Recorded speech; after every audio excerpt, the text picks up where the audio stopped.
We are now 23 days into the increase of immigration raids in Los Angeles, and they are showing no signs of slowing down. Raids continue today at workplaces across the city, like the one shown here at a Home Depot in Cypress Park. Throughout the crackdown in LA, we have been able to have eyes and ears on the ground to give us footage like this, thanks to volunteers and groups like Union del Barrio, who are committed to providing a rapid response to the raids. Today, NBC's Jacob Sobroff met with the members of that organization, talked to them about their efforts to support and protect the immigrant communities in their city. Here's some of that conversation. So we're here right now. We're being very vigilant, looking at not only like federal agents, ICE agents, CBP, ERO, FBI, HSI, but we're also here looking out for honestly vigilantes that are being paid to be out here and hunt down and kidnap our people. We know that specifically Home Depot has been a hot spot recently in South Central and in the greater Southern California area. So that's why we chose this area this morning, because people are afraid. And when they see people like us here, when they see Unión del Barrio here, they see other community members that are here saying, we support you, saying that, we know that you're just trying to work. We're saying, we know that you have to work. And so we're just going to be here to ensure that your rights are defended. It makes the community feel better. It makes the workers feel better. Joining our conversation, NBC News correspondent Jacob Sobroff. Jacob, tell us about Unión del Barrio's efforts. What more you learned today? Well, you heard Alicia Lupe there talking about how Home Depot has been a hotspot. And despite, of course, the stated line of the administration that they're going after the worst of the worst in criminals, now that we enter this fourth week of wide-scale immigration enforcement across the streets of L.A., she's exactly right. That was around 6 o'clock this morning when I talked to her in that clip. Around 10:45, Sprinter vans filled with heavily armed tactical agents showed up. Here's a photo of it at the Home Depot in Cypress Park, Los Angeles, on Figueroa. They went there to detain day laborers dressed like that.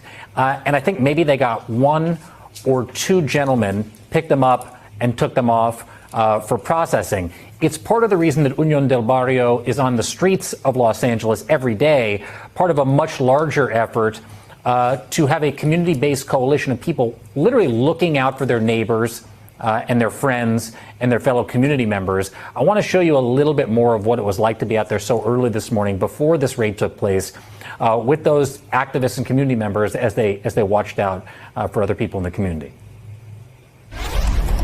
People are scared. People are scared. People are not working. People aren't going grocery shopping. People are sending their kids to go to work. It's really bad.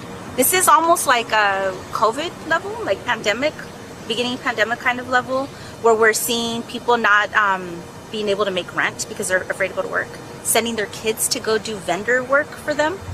Yeah, it's really sad.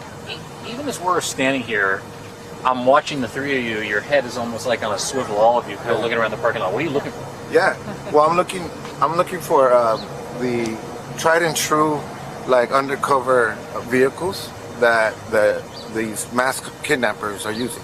And we're saying mass kidnappers because we have no idea if they're agents of some federal agents or they're the mercenaries that are in town. We have no idea. So we just say anything that looks and matches what we're looking for, we're vigilant.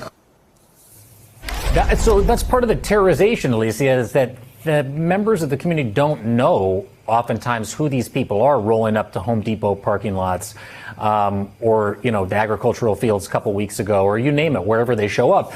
The other thing I want to really emphasize and underline, Chavo, Lupe, everybody there has other jobs. They have day jobs. So the two women that you saw in the clip there are educators, and they were going off to the schools. I know it's summer school, but going off to work at school. Chavo works in the healthcare industry, community health.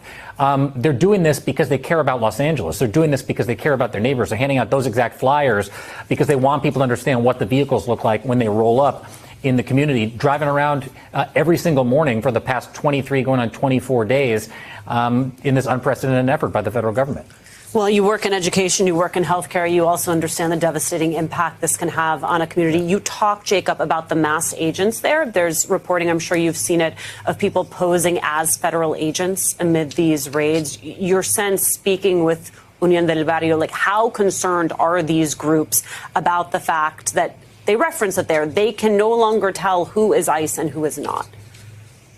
I think it's one of the top concerns. You hear language like bounty hunters or vigilantes or mercenaries. The reason that people on the street are using this language is not to be derogatory towards federal agents. They sincerely, genuinely feel like they do not know who is out there coming after them and coming after people who are in their community. And there have been arrests of people who are impersonating federal agents trying to commit crimes against a vulnerable population here in the city. And that's the other part of this. That's why local law enforcement doesn't participate in immigration enforcement actions, civil immigration enforcement, because it scares people away from reporting things like violent crimes, burglaries, rapes, homicides. That's the situation now Los Angeles finds itself in, where people don't want to pick up the phone and call law enforcement because they don't know who's out on the streets and who might show up when they do that.